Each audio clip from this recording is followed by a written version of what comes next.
Thank you all for joining me today. Today, Chromalox, we will be covering electric heater basics. So from design to products to things to look for and how to maybe even how to also calculate your heating needs. And you'll find that it's actually quite basic. It's all on the how you apply the heat, how the heat is transferred, and we'll walk through all those various parts of the process. Okay. I'm Derek DeBar with Chromalox, field sales training manager. So a lot of this material comes from a lot of my trainings along the way, and we will get started here. So electric heating basics. Process heating in the simplest form is we're heating a product. We heat things. We're heating a fluid, a solid, a gas, and then there's all the aspects of the product itself and how the heat is absorbed. And you can do that by direct heat, by heat transfer systems, and we're talking products in tanks, ovens, and yes, by the picture, we have heated donuts, to comfort heating for individuals in personal spaces, to freeze protection and overcoming losses. Again, high level, but let's start digging down into the actual calculation. So how is heat transferred? Heat transferred is done either through conduction. So you think physical contact, in the case of this photo, a pad heater on a tank, you're heating the tank wall, that heat is transferred through the tank into the product in the tank. It is also transferred through convection, through free air, heat, transferring to air, transferring to the human, the facility, whatever it is you're heating, to radiation. Think of like the sun, right? Very basic, very simple. I get that. But what is behind all that? And here's where we're going to discuss a little bit of this and hopefully make it seem really simple, because it quite frankly is. We get to that. So let's think of the material properties. What are we heating? We're heating, solid, liquid, gases. That's matter, right? All of those things have specific heat, and that's essentially the capacity it takes, the thermal input, to heat that material. Now, in heating that material, it can go through phase change, and that's your heat of fusion, your heat of vaporization. And then there's the amount you're heating, the density, the amount of molecules that are there, and that's all part of process heating. You've got a starting temperature and an ending temperature, what you're trying to heat to. At the same time, you have to also take into consideration for your losses. That's losses to the environment. That's based on if it's outdoors, if it's raining, if there's wind. There's many factors that you have to consider when doing your heat loss calculation. You have a process where you're trying to heat a product, you're trying to perform a process, but at the same time, you have to be concerned about your losses. There's line losses, there's losses to the tank. Even though you in the conservation of energy, you use insulation on a tank or a pipe, there are still losses to overcome, and that's calculated through the use of either the thermal conductivity of the product. So you think back to the tank heating or pad heating, where you're heating through the tank, so the ability of that material to conduct heat through the product. And then there's thermal resistivity, and that would be insulation to offset that loss that you're avoiding, you're conserving energy through the thermal resistivity. Think of insulation, right? So real simple, real basic stuff. Specific heat, like I just mentioned, that's the rise in temperature, the thermal input you need to do a process. The heat of fusion, you think of solid to liquid, melting ice, melting product. That is the extra heat that you need to that the process is required to change state. And it's the same for heat of vaporization. You think of a steam generator or a liquid to a gas. And then again, the density, as I mentioned, all rated in BTUs.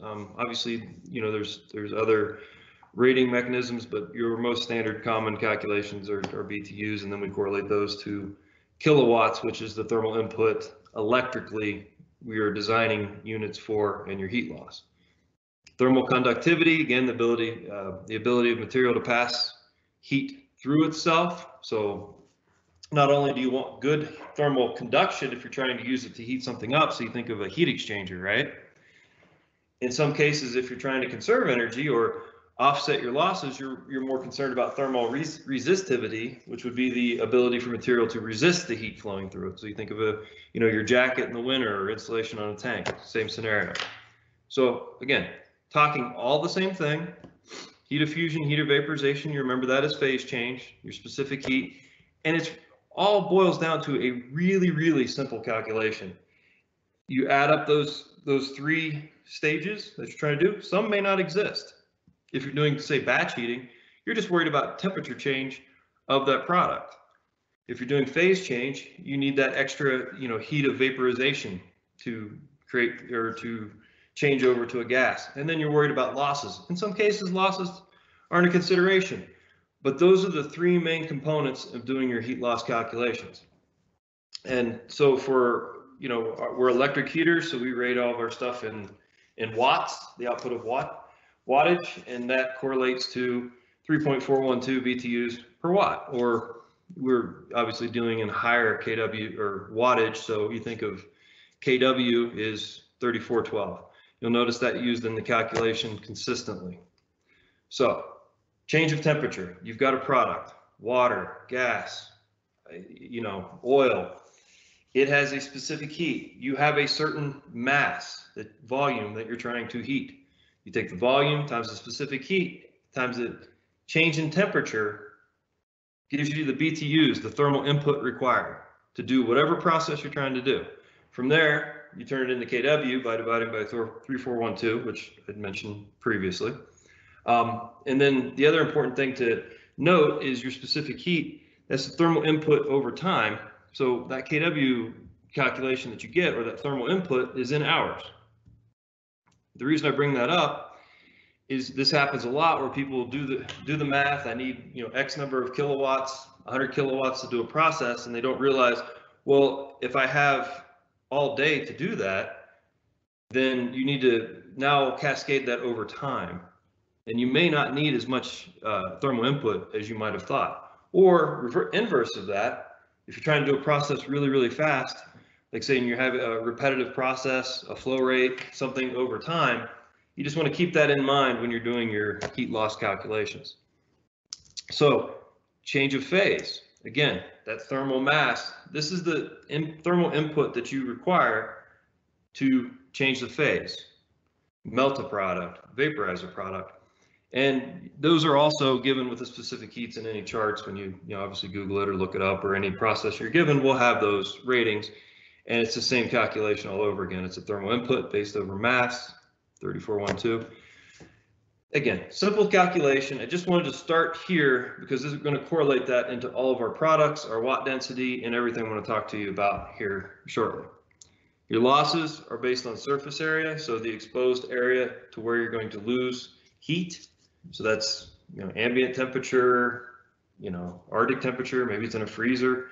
That's your delta T. You've got the surface area that's exposed. You think of heat sinks, and then the heat loss based on the surface area.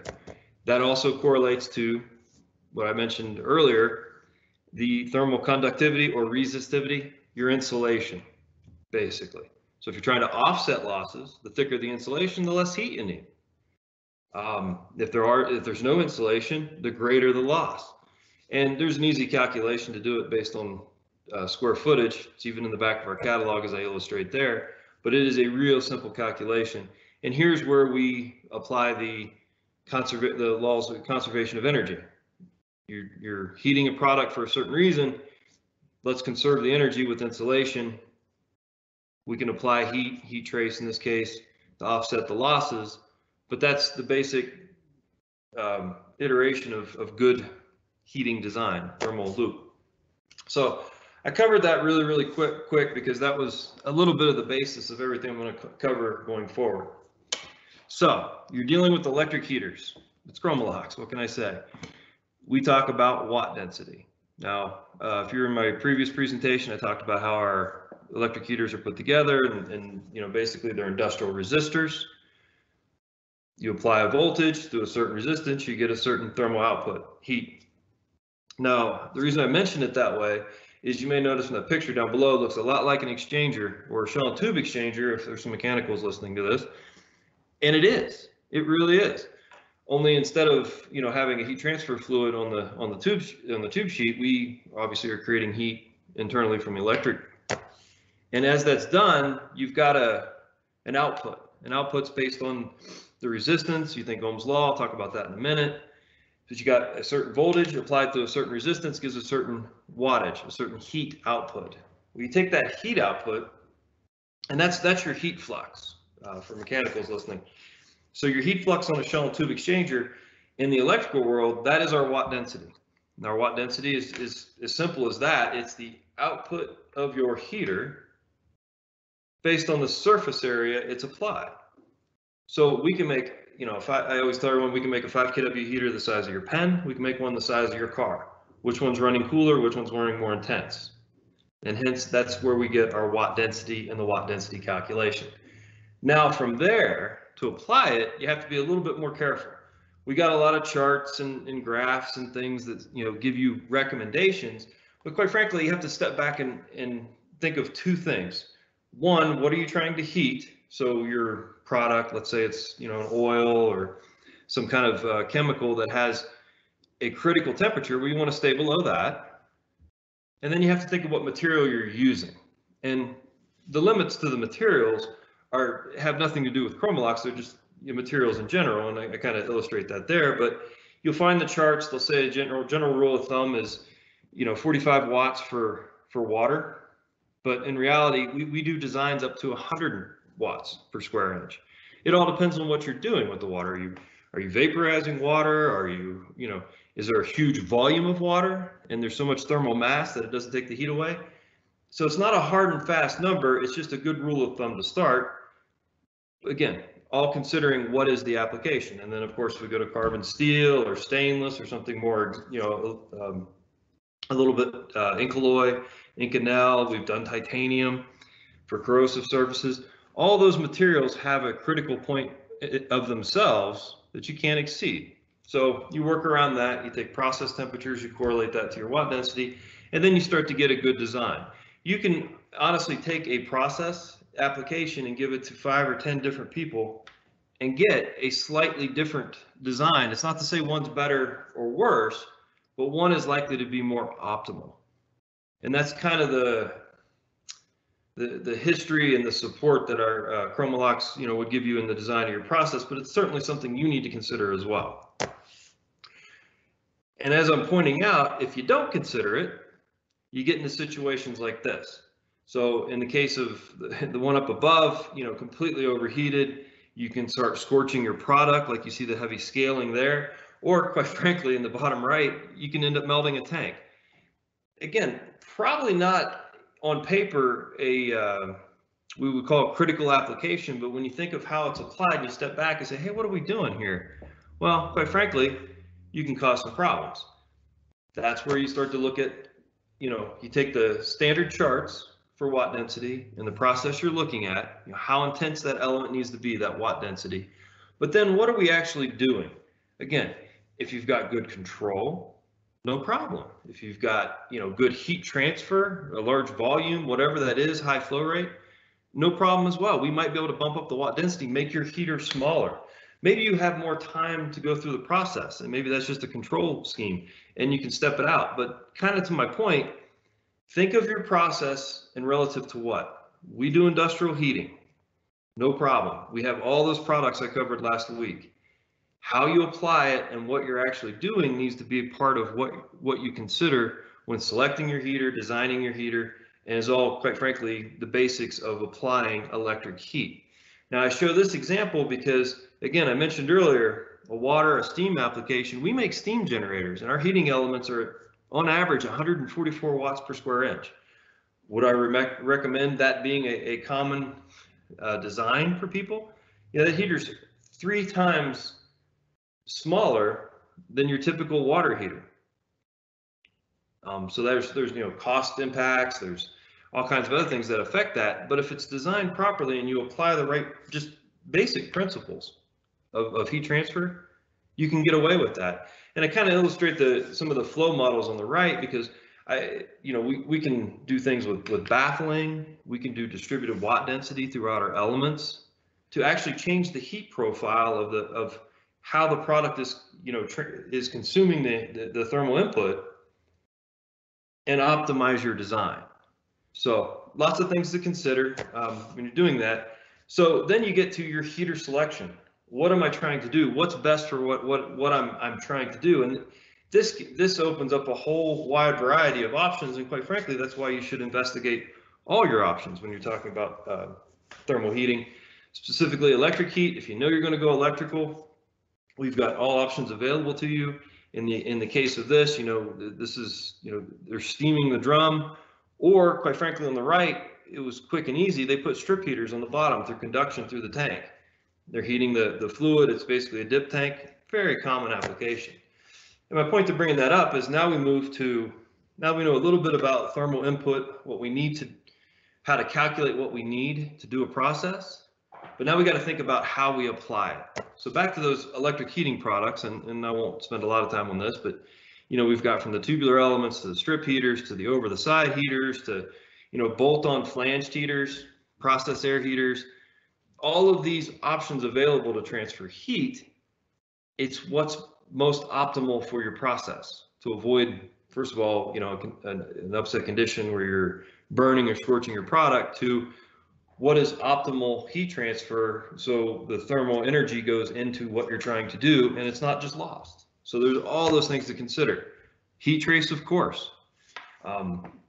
Keep things flowing, but also if there's heat involved and you're taking a product from position A to position B, there's going to be losses. You may want to consider that.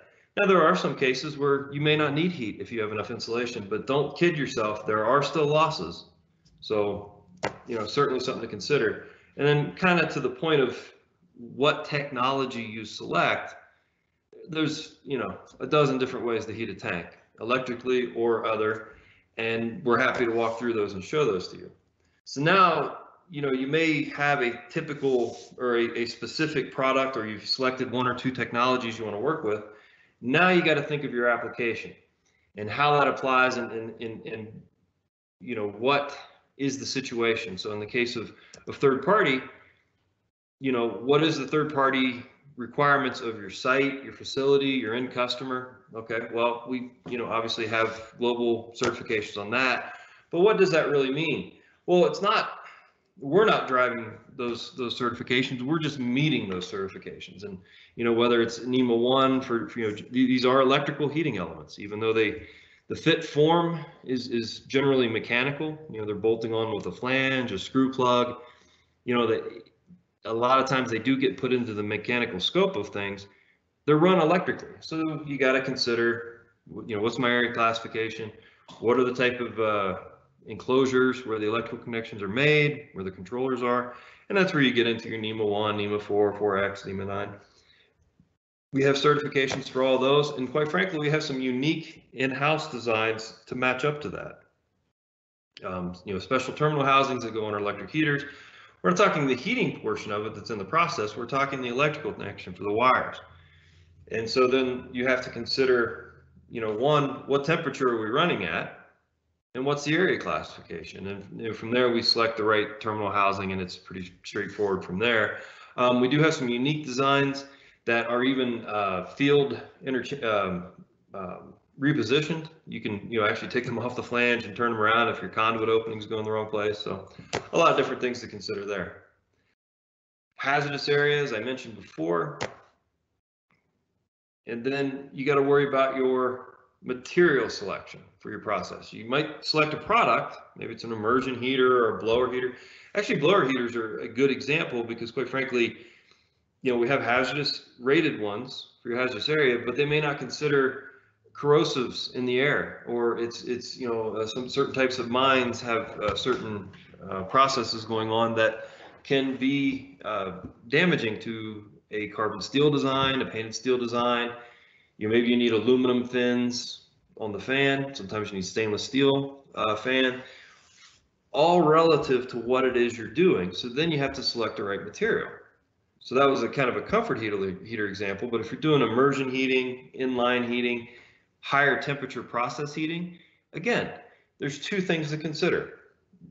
You got to worry about the material you're using. You can't exceed the limits of the material you're using. So then we can select some, some more robust materials, stainless, again, alloy, that type of thing. But then you have to consider the corrosion factor. So, the material, the compatibility has to be correct. And we got some charts and things, and actually this is a very basic chart in our catalog that, of course, anyone's welcome to. But we also have, chemical charts that we can go through and decipher what is the ingress or the corrosion over time based on not only the material selection, but now there's something that everyone forgets. What is heat? Heat can be a catalyst to corrosion. So now you got to consider that watt density. What's a good watt density here? Not to, create further corrosion, or you might be maxing out at a limit of a material that's not just the standard for the material, and certainly all things to consider. Maybe it's just not a good match. A very common one, and this is noted as pitting, is, even if you look in a catalog, they'll say, oh, it's, processed water or, chemical or whatever, and you may go with stainless steel, but quite frankly, if there's chloride present, it will pit out the element and start to eat through it and lead to failure. And so these are the different things that we look for when we're applying electric heat. You just want to make sure the material matches the application. Easy enough. And then talk pressure vessels. Now, pressure vessels, mechanically, straightforward. There are a couple little unique things about electric heaters that I would like to point out when it comes to pressure vessels. A lot of times we are in processes that are, higher pressure, higher temperature. Well, that's all is correlated to a factor of containment, and that's done through, standard ASME pipe schedules and flange sizes, and you can obviously see charts there, and they're available on the web, of course, and anywhere else. But as temperature increases, the integrity of the material decreases. So that's one thing to consider. Now, we're a full ASME shop. We can do the calculations for you. Sometimes you need thicker materials. Maybe you need a different type of material. And that's all fine and good and pretty straightforward if you're familiar with industrial industry and how this goes together. So you've got, as that temperature goes up, there are limitations to the amount of pressure you can contain based on, again, the material, the design, the diameter, all that stuff. And that's all fine and straightforward, and we understand that. There's also an interesting thing when it goes to electric heaters, because now we're taking those standard ANSI flanges and now we're drilling holes in them. We could, you can kind of see the web there on the bottom left. So we are installing our electric heaters, just those, tubular heaters from before, into a bundle. Now, when we go to do that, we're actually removing material from a standard rated flange.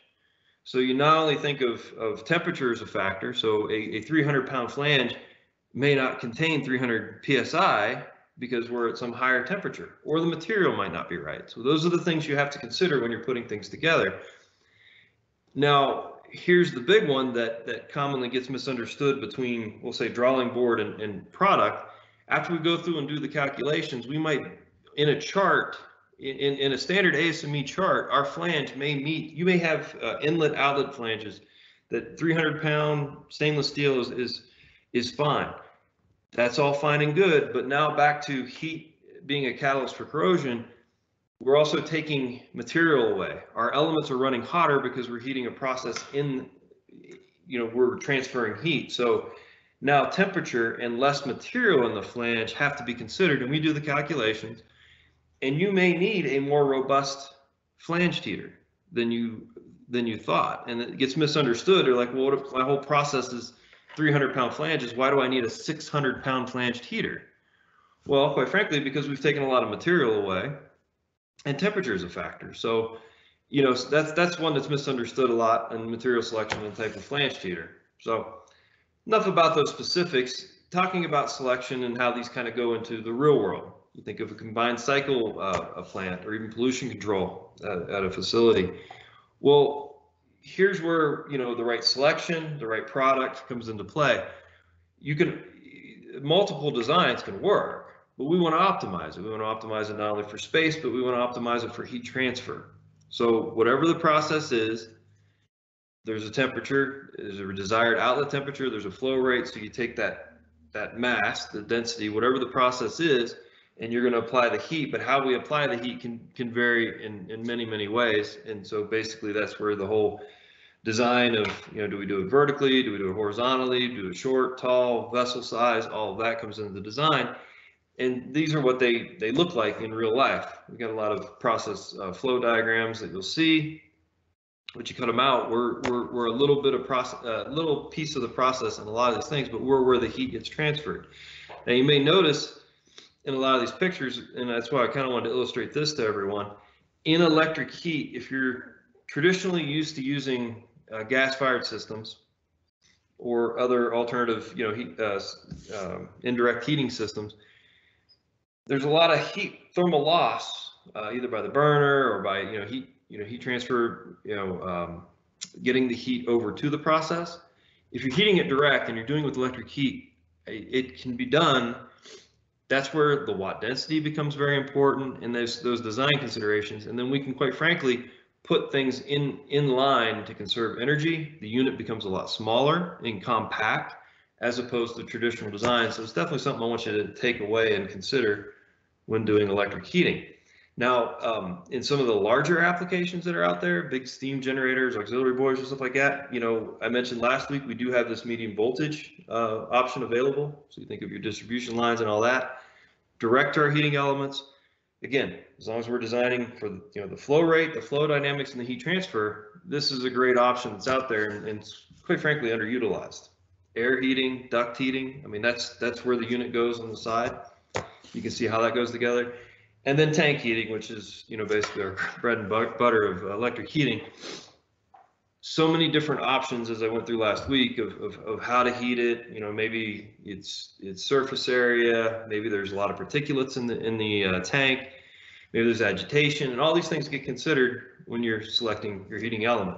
So, then you got your heat loss. So again, all products of selecting the right technology to meet your application. I did that just to kind of break things up a little bit. Again, lots of options of heating. There was, like your panel heating. There's several different ways to do that. So now you've got your thermal input you need. How much heat you need to apply over time. Now you've selected your technology. I want to do pad heating, tank heating, input heating, inline heating. However you want to apply the heat, that is fine. But now you have to really consider how to control it. And that's where I'm going to kind of segue into control for a little bit of controlling these electric heaters. Now, I put this slide up because, quite frankly, this will start to lead into how things are controlled. Now, the common question we get with electric heaters, it's very common to get the question, oh, I got DC, I got AC current. Well, guess what? These are industrial resistors. They don't actually care. Your voltage and rated over Ohm's law applies the same. Now, most commonly you're going to get AC current in these larger applications, of course, right? That's the whole alternating current, and it has some unique components to controlling that's really good to understand, and that's what we will kind of walk through. So anyway, the takeaway from this is, at DC voltage, is one consistent output until the voltage is transferred.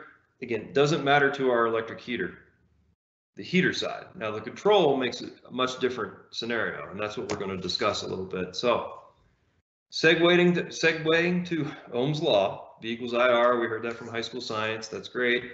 So volts equals your amps based on your resistance, and your result is your watts, what we're working for, what our electric heaters are. You take that wattage over your output, there's your watt density, your thermal input.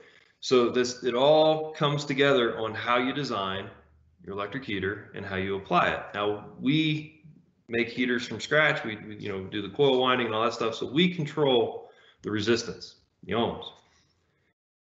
Based on the material we use, the thickness, the coil winding, however we do it, now you have your output. So however voltage you apply, amps drawn, wattage output, you see how that kind of goes together. So you think amps and volts. So now we're going to go to control. Well, single phase and alternating current is pretty easy. You think north south, you're going up down. This is where the frequency comes in. I got 50 hertz, I got 60 hertz, and that's cycles per second. Three-phase power is a little more efficient and quite common. And in doing so, it's called the root mean squared. It's basically the square root of 3. The factor gets applied, and it's a smoother power supply. And in doing so, you also apply this factor of 3. Why is that important? Well, it's important for many things. One, in your larger installations and facilities and all that stuff, three-phase power is quite common. This isn't your home where it's single phase. And in larger heating requirements, in a larger design heater, if we can lower those amps, which we do, your conductor size is affected as well. So now we have smaller conductors. So that's your install cost, and that's how it goes together. And that's great. And you think medium voltage, with that option available, it's a factor of 9 to circuit, so it's even better. And that's install cost, and that's other design. Specific to electric heaters, and some of the other things to consider when you're doing this is do I have a Y or a delta configuration? And I can tell you quite frankly, your standard electric heater bundle is going to be in a delta. Why we do that is because, again, we're controlling the R, the resistance. And so we will take multiple elements and put them in parallel in this delta pattern. And now the impact, if we have a failure or a line out, is significantly less. If you're only dealing with 3 resistors and 3 phase, you know, the impact is 50 as opposed to 33% on the output. If you have multiple elements in parallel off that circuit, it's a factor of that significantly less. So just, I mean, I guess for everyone on the call, the standard is a delta, but we obviously can do Y as well. All depends on, one, your power supply, how you'd like to put it together, and then how you control. And how does that correlate to how the terminal is wired? Well, again, conductor size. I kind of give an example of, you know, you'd have series versus parallel down the left. We start to build out our bundles and our circuits in this fashion because we have minimal impact. So if we're thinking of a thermal input of a megawatt, right? That could be 275 elements. And if one of those electrical connections gets loose, that's where it's going to fail. It's going to either come off, or maybe we have a voltage spike and we lose an element. And thinking this through early and how you design it will have minimal impact to your process, to the point you may not have to shut down. You can run longer. You can, less concern. So certainly something to take away. Your wire opacity is a big deal in your 3-phase power. That UL requirement, 48 amps, is kind of an old thing. We've got designs that are rated higher now. So that becomes your bundle layout and how you control that. And then that leads us to your basic control theory and how you plan to control your process. And do you have an open loop process or a closed loop process? And quite frankly, they're very easy to understand. If you have an open loop process, you've got, a controller, a thermostat, but you're just turning it up. You're turning it up to a certain temperature, and you're not getting feedback, meaning there's not a process sensor out there saying, oh, you're too hot. You're not trying to, maintain a temperature much. You're just trying to input power. Now, maybe a simple application and freeze protection or whatever it is, that's no problem. That's what we want to go with. But when we get into more sophisticated systems and higher temperatures, you're going to want to start doing what we call the thermal loop here at Chromalox. It basically it's a controlled loop, a closed loop system. This is now where we can apply our controllers that have, PID control, if you're familiar with proportional integral derivative, where it becomes predictability. It lessens your overshoot and your temperatures, and this very important for critical applications. You have surface temperatures to maintain, you have an output, and quite frankly, to help you keep up and running. And to break that down a little bit more, again, this is basic, right? Okay, let's start with on-off control. And that's a thermostat, that's a contactor. And when you say on-off control, some of these heaters get quite large. Now, if it's a comfort heater, you need it to kick on at one temperature and off on another. Not a big deal. So on-off control might be optimal for what it is you're doing. Maybe it's freeze protection and you're just maintaining a large tank. Not really critical to maintain a temperature. So This is used, as much as we'd like to go to the advanced controllers, this is actually all that's needed a lot of times. So again, considering what it is you're trying to do, applying the right technology. You select the heater. Now, how do you want to control the heater?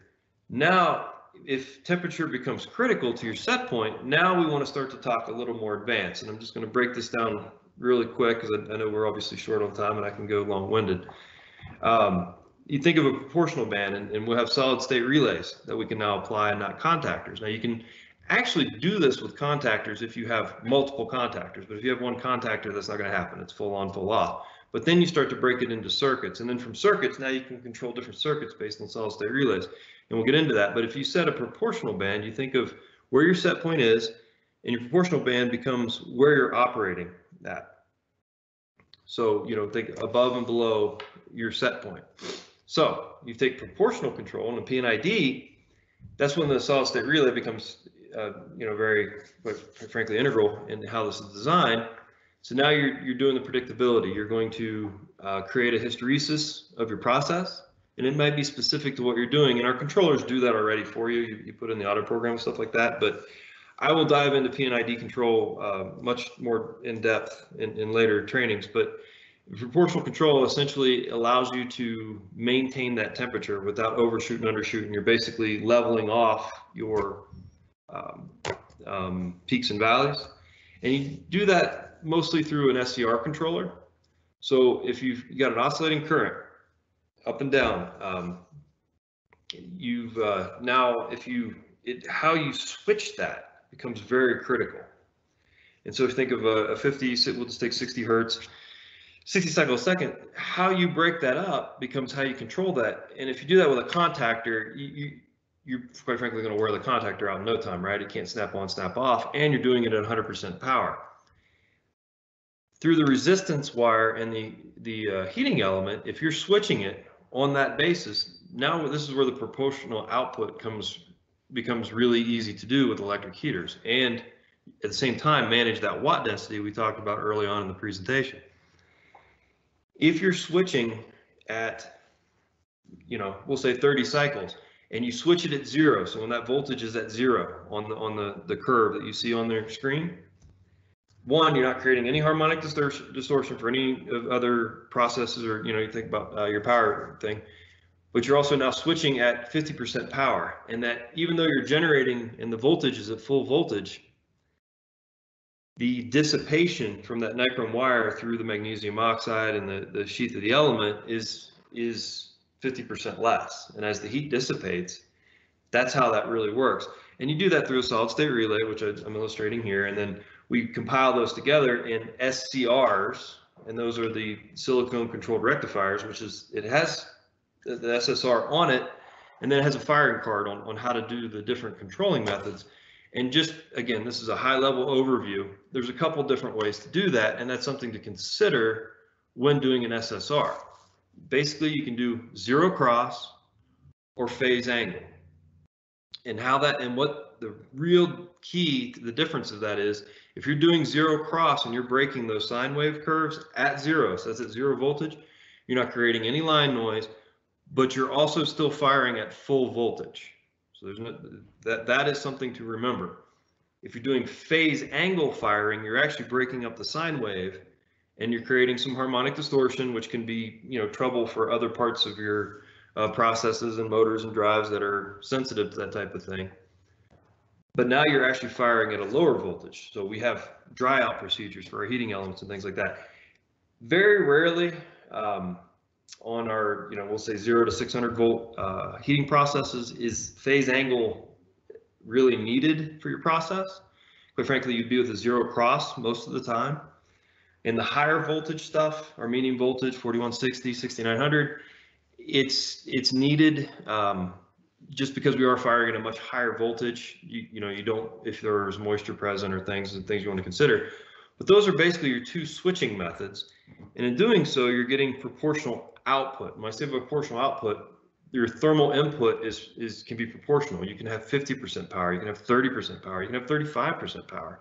And this is where the turn down comes into play for electric heaters, and why, based on the watt density and the material selection and how you apply it, you can you can actually, how you control it becomes even more critical depending on your application. And you can get down to the degree and maintain that if it's done properly and you get the right control. Now, as far as, after the zero cross and the phase angle, then there's, especially in zero cross, there's what's called, time-based, or there's, dot, which is, you think of like cycles, 1 on, 3 off, and stuff like that. And then that starts to be the percentage of thermal output of your heating elements. So that's how that correlates in there. Now, without getting into too much detail, that's the overview of that. You break them into a single phase is easy. You've got the 1 sine wave. But if you got a 3-phase, you've got 3 working in conjunction for your output. Now think of them as 3 legs to that delta or that Y. And then that's how we control the legs. Now you can do that only controlling 2, because quite frankly, the third one doesn't have power to it. However, depending on your location or how the process is set up, a lot of times they won't allow a line to be live, so you'll have to control all 3.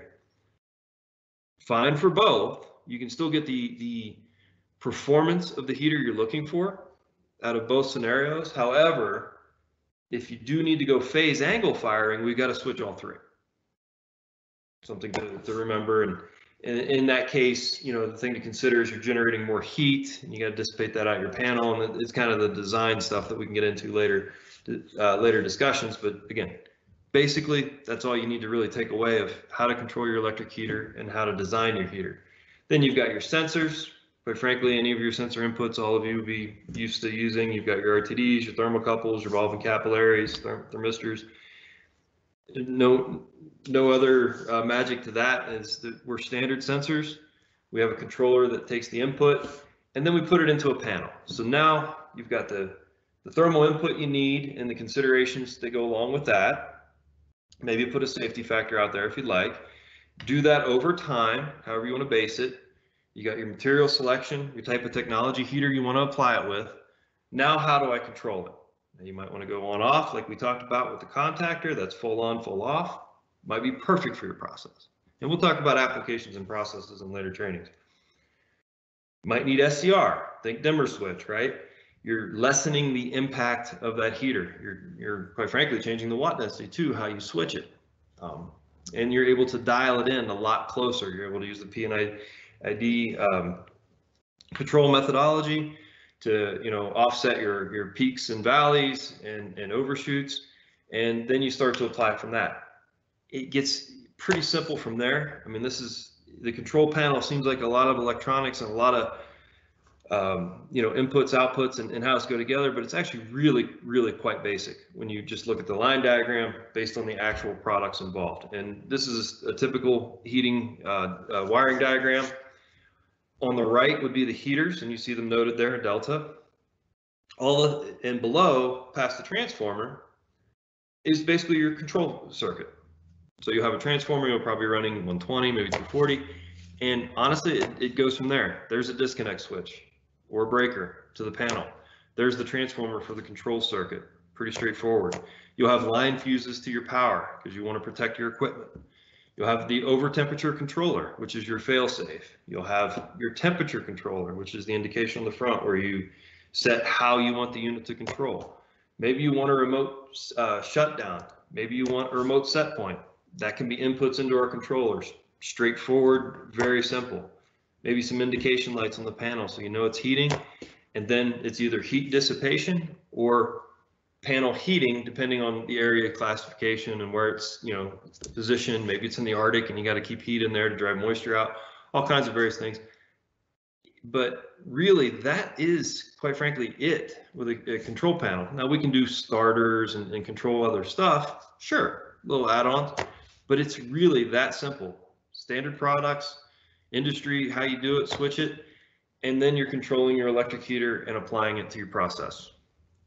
Probably, maybe it's again, this is an overview presentation of what is there and what things to consider when you put it through. We've got engineering data sheets. If your process has a data sheet already, you're using a TEMA sheet, whatever you're using, we have our own for the processes. The back of the catalog, even though it's old, all of these concepts and ideas are not new. You know, you think Ohm's law, material compatibility, they're all fundamentals. They're all in the back. They're available to you. You can go to our website. We have calculators on our website as well. You think, you know, you Google, well, how do I do that? They're all right there, easy to use. We've got heat loss calculators that apply literally that same formula in all these different ways for, you know, comfort heating and you know, batch heating and circulation, all available to you that make up what essentially is a heating system. Now, I would pitch to everyone that it is an advantage a lot of times for us to provide both the heater and the panel and all the interconnecting wiring and piping, which I'm showing you here on the screen, because quite frankly, it becomes modular. You take it out to site, you pipe it in, you pipe it out, you bring your power supply, you're done. Do some programming and that's great. Or you can do it on site where you sell, you know, the panel separately and stuff, and that's kind of the magic of having all in one shop with Chromalox. Just real quick, the top left is a steam superheater, bottom one's a steam superheater, there's a steam generator, designed actually portable, and the bottom right's one of our new direct connect technologies, which that's 2.5 megawatts in that small little package and control right there at your fingertips. So that was a lot. Hope you all stayed awake for all of it and you got something out of it. Next week, we're going to talk a little bit about heat trace, or I'm sorry, 2 weeks from now, we're going to start into several presentations in heat trace and our upcoming factory trained installation. What's a good installation, the tools to do it, how to, you know, walk your installation and check the cable and you know, how to, you know, get proper control and optimizing your design. So that will be things to come. And with that, I will finish up with electric heating basics and open it up for any questions. I guess, Marissa, you still out there? Yeah, I'm here. It doesn't look like we have any questions that have come in yet. That's fine, and there may not be any. But kind of a constructive, you know, start to finish of electric heat, basically.